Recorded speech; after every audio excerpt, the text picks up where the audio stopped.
नमस्कार दोस्तों, कैसे हैं आप। मैं तारा आपका स्वागत करती हूँ कंद कहानी की इस नई कड़ी में। आज से मैं आपको फिक्शन स्टोरीज के अलावा अब सुनाऊंगी कुछ रियल लाइफ स्टोरीज। तो आज मैं लेके आई हूँ एक ऐसे इंसान की कहानी जो सिर्फ और सिर्फ अपने जीने की इच्छा की वजह से मौत को चकमा दे पाया। आप में से कईयों ने पिछले साल देखा होगा कि कैसे कितने तालिबानियों से बचने के लिए कई अफगानी लोग अमेरिकी सैनिक जेट जो काबुल से उड़ान भरने वाला था के ऊपर चढ़कर देश के बाहर जाने की कोशिश कर रहे थे। यह है तो बड़ा अजीब, पर आपको जानकर आश्चर्य होगा कि ऐसा पहली बार नहीं हुआ कि जब लोगों ने किसी विमान के व्हील वेल यानी लैंडिंग गियर कंपार्टमेंट के अंदर छिपकर किसी फ्लाइट में यात्रा करने की कोशिश की है। ये बात और है कि बहुत कम लोग इस एडवेंचरस जर्नी में सरवाइव कर पाए हैं। इनफैक्ट अमेरिकी एयरवेज एडमिनिस्ट्रेशन के अनुसार 1947 और 2015 के बीच स्टोववे कहे जाने वाले ऐसे 113 डॉक्यूमेंटेड मामले सामने आए हैं और उनमें से 86 की तो मृत्यु भी हो गई। ज्यादातर मामलों में क्या हुआ कि या तो वो उड़ान से गिर गए या टेक ऑफ या लैंडिंग के दौरान कुचले गए, और या फिर वे बहुत ज्यादा ठंडे तापमान और बहुत ऊंचाई पर कम वायुमंडलीय दबाव पर हाइपोथर्मिया और हाइपोक्सिया से मर गए। सीधे शब्दों में बताऊं तो ऑक्सीजन की कमी से वो बच नहीं पाए। क्या आप सोच सकते हैं कि कोई इंसान हवाई जहाज के टायरों वाली जगह में उड़ान भरे, यही नहीं -60 डिग्री तक के टेम्परेचर में 4000 मील की यात्रा करे, जो 40,000 फीट की ऊंचाई तक भी गई हो, और फिर भी जिंदा रहे। है ना किसी चमत्कार या जादू जैसा। पर यह बात है एकदम सच। तो आज आपको एक ऐसे ही लकी आदमी के बारे में बताती हूँ जो कि ऐसी ही विषम परिस्थितियों में भी बच गया, और ये बात किसी और देश की नहीं है, अपने भारत की ही है। तो ये कहानी है प्रदीप कुमार की, जिसने भारत से इंग्लैंड तक की यात्रा हवाई जहाज के पहिए वाली जगह में व्हील बे में कर डाली। हालांकि उसका भाई इस उड़ान में बच नहीं पाया। तो ये कहानी शुरू होती है पंजाब के एक गांव से, जहां प्रदीप सैनी और उसका भाई विजय सैनी रहते थे। प्रदीप 23 साल का था और विजय तो सिर्फ 19 ही साल का था। वो थे तो वैसे किसान परिवार से, पर ये दोनों भाई एक मोटर मैकेनिक के यहाँ काम करते थे। जिंदगी मजे से चल रही थी। ये वो दौर था जब वैसे तो मिलिटेंसी पंजाब से जा चुकी थी, पर फिर भी पुलिस जब तब चेकिंग करती रहती थी, घरों घरों में दबिश देती रहती थी। तो हुआ यूं कि कहीं से पुलिस को प्रदीप के बारे में सूचना मिली कि इसका संबंध किसी मिलिटेंट ग्रुप से है। अब पुलिस उसे कभी भी पूछताछ के लिए बुला लेती थी। आए दिन किसी न किसी बात पर उसे थाना हाजिर होना पड़ता था। बात इतनी बढ़ गई कि अब आस पड़ोस और गांव वाले भी उसे शक की नजर से देखने लगे। इसे तंग आके प्रदीप ने पंजाब से बाहर कहीं दूर जाने की सोची, पर जाए कहाँ। ना कोई दूसरा ठिकाना था और न ही जेब में पैसा था। पंजाब में जैसा आपको पता है कि हर एक घर में कोई ना कोई विदेश बसा हुआ है, कोई कनाडा, कोई इंग्लैंड, कोई ऑस्ट्रेलिया या किसी और देश में। प्रदीप ने भी काफी सोच विचार के बाद इंग्लैंड जाने की सोची, पर उसके पास ना पासपोर्ट था, ना वीजा, और ना इतने पैसे थे कि ये सब काम करवा ले। और ऊपर से पुलिस का भी रात दिन डर तो था ही। तो उसने सोचा कि सीधी तरह से तो देश छोड़ना मुश्किल है, इसलिए फिर उसने दिमाग में जुगाड़ से इंग्लैंड जाने का आइडिया आया। इसी खोजबीन में उसकी मुलाकात एक स्मगलर से होती है, जो अवैध तरीके से इंग्लैंड और बाकी देशों में लोगों को सेटल करवाता था। अक्टूबर 1996 में उस कबूतरबाज ने प्रदीप और उसके छोटे भाई विजय सैनी को नई दिल्ली में एक ब्रिटिश एयरवेज बोइंग 747 के व्हील बे में छिपा दिया, जो लंदन हीथ्रो जा रहा था। अब भाइयों को यह गलत बताया गया कि वे व्हील बे से लगेज कंपार्टमेंट में जा सकते हैं, क्योंकि वहां एक रास्ता होता है और वो आराम से बाद में एरोप्लेन के अंदर घुस सकते हैं।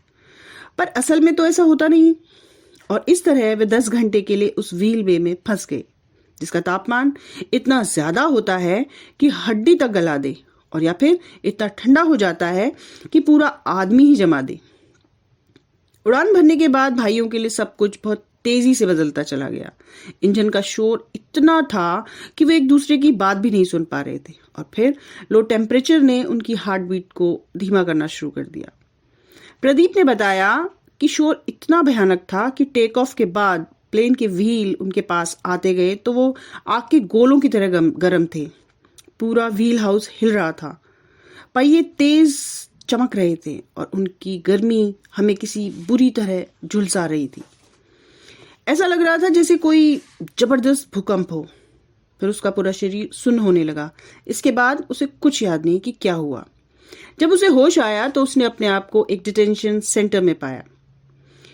विमान के हीथ्रो में उतरने के कुछ देर बाद हवाई अड्डे के कर्मचारियों ने एक आदमी को रनवे पर पड़ा देखा और वहां अफरा तफरी मच गई। हुआ यूं होगा कि जैसे ही विमान हीथ्रो में उतरने के लिए तैयार हुआ, उसका जमा हुआ शरीर हवाई जहाज के पहिए से गिर गया। प्रदीप को खुद बड़ी मुश्किल से विश्वास हुआ कि वो बच गया है। वो दोनों भाई पहले वैसे भी कभी किसी विमान में नहीं बैठे थे, और उस पर इस तरह की खतरनाक यात्रा का एक्सपीरियंस तो शायद ही किसी को होगा। उड़ान के दौरान विजय की दुखद मृत्यु हो गई थी, क्योंकि वो अपने आप को उन परिस्थितियों में संभालने में असमर्थ रहा।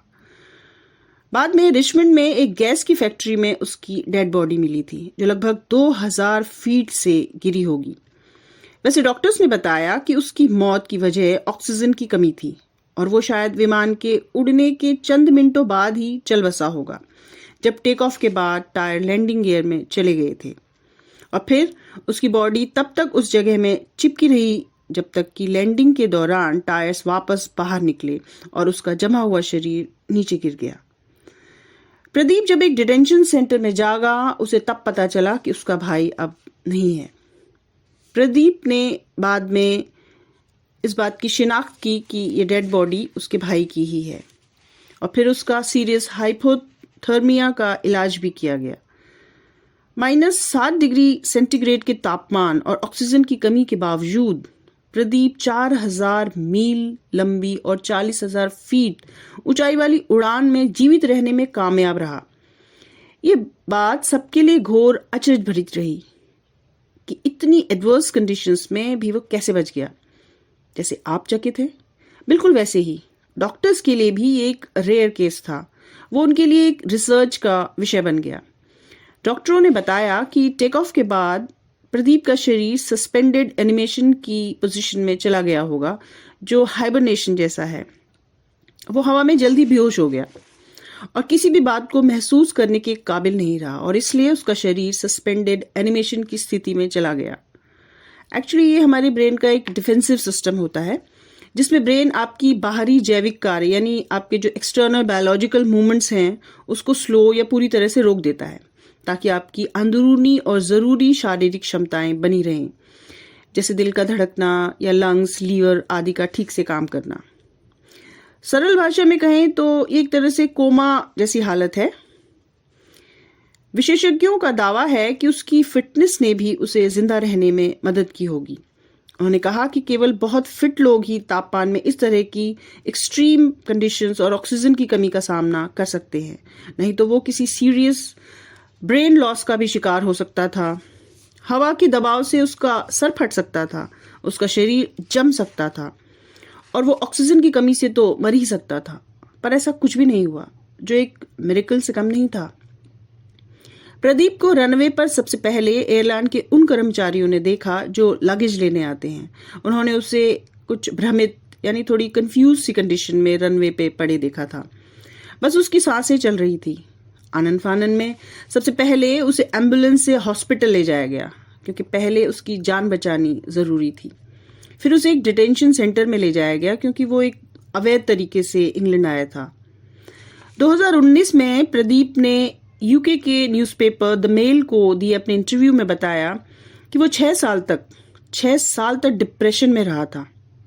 उसे लगता था उसका भाई और वो दोनों मर गए होते, या दोनों ही जिंदा रहते तो ठीक था, लेकिन अपने छोटे भाई को, जो उसके लिए एक दोस्त की तरह था, खो देना बहुत बहुत दुखद था।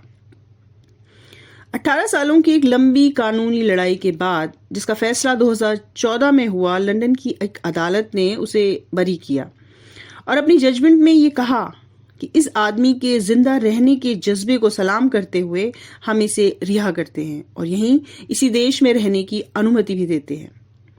अदालत ने यह महसूस किया कि भले वो गैर कानूनी तरीके से अपने देश से अपनी जान बचाने के लिए भागा था, पर फिर भी उसने अपनी विल पावर से अपने को बचाया, इसलिए उसे रिहा कर दिया गया। वैसे प्रदीप ने यहाँ लंदन में अपने लिए एक नई जिंदगी ढूंढी है। बात भी कितनी सही है, जिसे ऊपर वाले ने धरती पर रहने दिया उसे हम आप क्या सजा दे सकते हैं, जाको राखी साइयां। प्रदीप ने बताया कि उसे जोड़ों के दर्द और मानसिक तनाव से जब तक 2-4 होना पड़ता है। हालांकि वो अब अपनी पत्नी और बच्चों के साथ नॉर्थ वेस्ट लंदन में रहते हैं, लेकिन ये बात भी सच है कि उस लकी रे की छाप उस पर बहुत गहरी पड़ी है और वो परमानेंट है।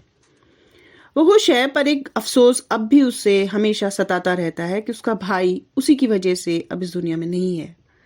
सबसे बड़ा संयोग है कि वो उसी हीथ्रो हवाई अड्डे में कैटरिंग सर्विस के लिए गाड़ी चलाता है, जहां वो कभी एक मुर्दा सी हालत में इलीगल तरीके से आया था। प्रदीप के चाचा तरसेम सिंह ने मिरर को बताया कि कुछ लोग कहते हैं कि वे जीवित इंसानों में सबसे भाग्यशाली है। हाँ, कुछ दिन तो वो अपने आप को भाग्यशाली महसूस भी करता है, लेकिन फिर उसे वो एक असहनीय दर्द भी होता है जो उसका भाग्य उसके साथ आया है।